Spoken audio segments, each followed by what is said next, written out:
Hello viewers, welcome to filmi craft. நான் உங்கள் அருண். இந்த எபிசோடில் ஜென்ம நட்சத்திரம் படம் எப்படி இருக்குது அப்படின்னு தான் இங்கே நம்ம பார்க்க போகிறோம். இந்த படத்துடைய கதாநாயகனான தமன் ஒரு அசிஸ்டன்ட் டைரக்டராக வர்றாரு.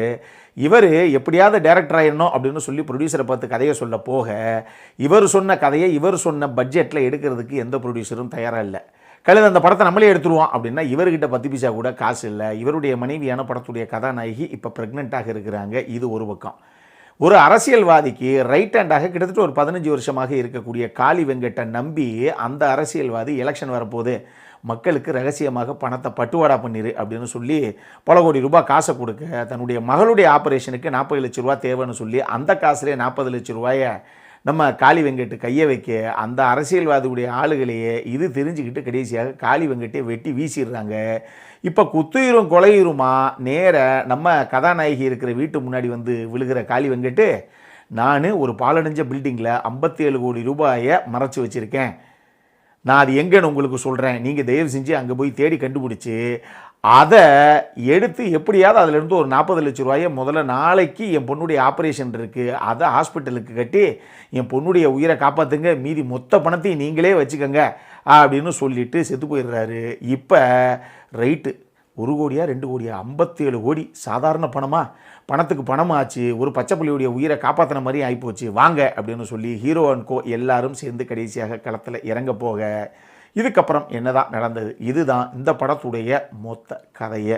இந்த படத்தை பொறுத்தளவுக்கு ஒரு நொடி அப்படின்னு ஒரு நல்ல இன்வெஸ்டிகேட்டிவ் கிரைம் த்ரில்லர் படத்தை ப்ரெசென்ட் பண்ண டைரக்டரான மணிவர்மனுடைய அடுத்த படம் இது. டைட்டில் கார்டு போடும்போதே இந்த படத்தில் திகில் நிறைந்த காட்சிகள் நிறைய இருக்குது. அதனால் ஹார்ட் பேஷண்ட்ஸு, ப்ரெக்னென்ட் லேடிஸ் எல்லாரும் உங்களுடைய சொந்த ரிஸ்கில் தான் இந்த படத்தை பார்க்குறீங்க அப்படின்னு ஒரு காடையும் போட்டு விட்டு நமக்கு இன்னுமே எதிர்பார்ப்பை எகிற வைக்கத்தான் செய்யுது இந்த டீமை. இந்த படத்தில் இது ஒரு பெரிய ட்விஸ்ட்டுங்க அப்படின்னு நம்மளால் ஒத்துக்க முடியலை அப்படின்னா கூட ஒரு ட்விஸ்ட்டு படத்தில் வைக்கப்பட்டு தான் இருக்குது. அது ஏன் ஒத்துக்க முடியல அப்படின்னு கேட்குறீங்களா? அதை நான் உங்களுக்கு பின்னாடி சொல்கிறேன். இந்த கதை எங்கெங்கேயோ போய் எதையோ சுற்றி வந்து கடைசியாக பழைய ஜென்ம நட்சத்திரத்துடைய கிளைமேக்ஸ் எப்படி இருந்துச்சோ அதையே ஞாபகப்படுத்துகிற மாதிரி திருப்பியும் வந்து முடியுது இந்த படத்துலையும். படத்தில் கதாநாயகனான தமன் ஆக்ஷன் அந்த கதாபாத்திரத்துக்கு என்ன தேவையோ அதை நீட்டாக பண்ணியிருக்காரு. அவர் போக மால்வி மல்ஹோத்ரா, காளி வெங்கட்டு, தலைவாசல் விஜய், முனிஷ்காந்த், வேளாராமமூர்த்தின்னு சொல்லி பல ஆர்டிஸ்ட்டு அவங்கவங்க கதாபாத்திரத்துக்கு என்ன தேவையோ அதை நீட்டாக கொண்டு வந்திருக்காங்க. படத்துடைய நிச்சயமாக ஒரே ஒரு பலம் இந்த படத்துடைய சவுண்ட் டிசைனிங் டிபார்ட்மெண்ட்டுடைய ஒர்க்கு தான். அந்த அபேண்டன் பில்டிங்குள்ளே நடக்கக்கூடிய ஒரு சில காட்சிகளில் ஒர்க் அவுட்டான 1-2 ஜம்ப்ஸ்கேர்ஸு அப்படிங்கிறது அவங்களால தான் சாத்தியமாச்சு. அந்த மாதிரி அவங்க சைடில் இருந்து சூப்பராக ஒரு சில வேலைப்பாடுகள் உள்ள இருக்குது.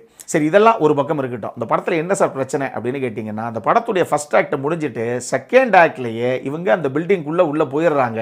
ஆனால் இன்றைக்கி உள்ளே போய் அள்ளு விடுற மாதிரி சும்மா 6 சம்பவங்கள் தெரிக்க விட போகிறாங்க, அதான் டைட்டில் கார்டிலே போட்டாங்களே அப்படின்னு பார்த்தா எல்லாரும் குறுக்காலையும் நெருக்காலையும் நடந்த மணியமாகவே இருக்கிறாங்க.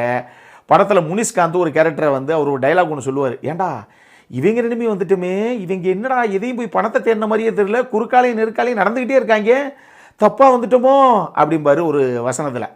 அந்த சீனை பார்க்கும்போதெல்லாம் அது அவருடைய மைண்ட் வாய்ஸ் கிடையாது, ஆடியன்ஸுடைய மைண்ட் வாய்ஸ்னு படம் பார்த்து முடித்ததுக்கப்புறம் தான் நமக்கு புரியுது. அந்த மாதிரி இம்மி கூட சுவாரஸ்யம் இல்லாமல் சும்மா கதாபாத்திரங்கள் எல்லாம் இங்கேயும் அங்கேயும் சுற்றிக்கிட்டே இருக்கே தவிர எந்த ஒரு விஷயமே உள்ள பெருசாக இவங்க ஒர்க் அவுட் பண்ணலை.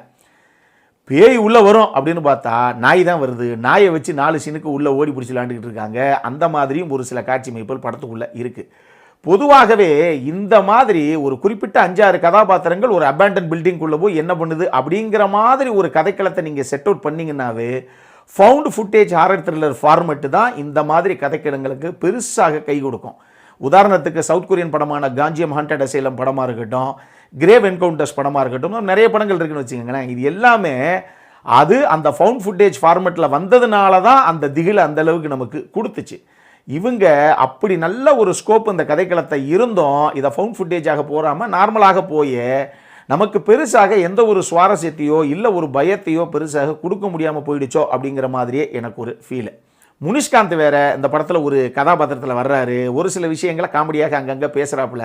ஏங்க இது ஆக்சுவலாக அவுட் அண்ட் அவுட் ஒரு ஹாரர் த்ரில்லர் படமா இல்லை ஒரு காமெடி ஹாரர் படமா அப்படிங்கிற கன்ஃபியூஷனே அதனால் நமக்கு வருது. முனிஷ்காந்த் வரக்கூடிய அந்த ஒரு சில சீக்வன்ஸில் அவர் தேவையில்லாமல் அந்த சீனை டைல்யூட் பண்ணி விட்டுறாரோ, எதுக்கு இந்த படத்துக்கு முனிஷ்காந்த் அப்படிங்கிற மாதிரியும் எனக்கு ஒரு கேள்வி ஒன்று வந்தது.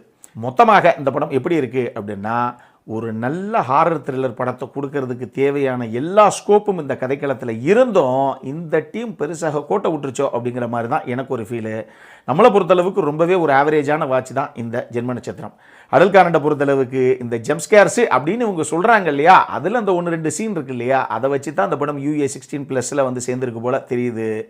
மற்றபடி இது ஃபேமிலியோட பார்க்கக்கூடிய ஒரு படம் தான். இந்த படம் இப்போ தியேட்டர்ஸில் வெளியாகிருக்கு. இதே மாதிரி இன்னொரு வீடியோவோட அடுத்த முறை உங்களை சந்திக்கிற வரைக்கும் இட்ஸ் அருண் சைனிங் ஆஃப்.